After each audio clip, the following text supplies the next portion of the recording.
výlet, která probíhala po celý měsíc duben. Dnes tuto soutěž ukončujeme a vylosujeme výherce, který pojede s náma do Španělska našeho oblíbeného kempu Roca Grossa. Kemping Roca Grossa se nachází asi kilometr od oblíbeného přímořského letoviska Calais na pobřeží Costa del Maresme. Pláž je vzdálená 300 metrů od kempingu. Ubytování je ve stanech, které jsou umístěny na terasách. Návštěvníky lákají písčité pláže, lemované rozeklanými skalami. Menší pláže jsou vyhrazené pro vyznavače nudismu. Ubytování je ve stanech, které jsou vybavené molitanovými lůžky, plastovým zahradním nábytkem a základní jídelní soupravou. Stravování je formou české polopenze.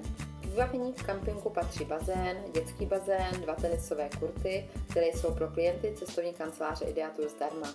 Dále sportoviště na fotbal a dětský koutek s prolézačkami a skluzavkami. Ještě než začneme, chceme poděkovat všem za účast a za to, že jste se s námi podělili o své zážitky. Tak a teď samotnému losování. Předávám slovo své kolegyni. Vzhledem k tomu, že účast soutěže byla opravdu velká, rozhodli jsme se vylosovat výherce 2. A prvním výhercem se stává Miroslav Procházka z Mikulova.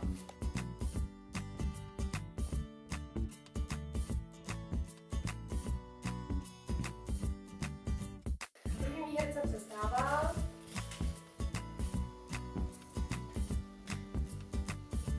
Martina Vidourková z Chotěvové.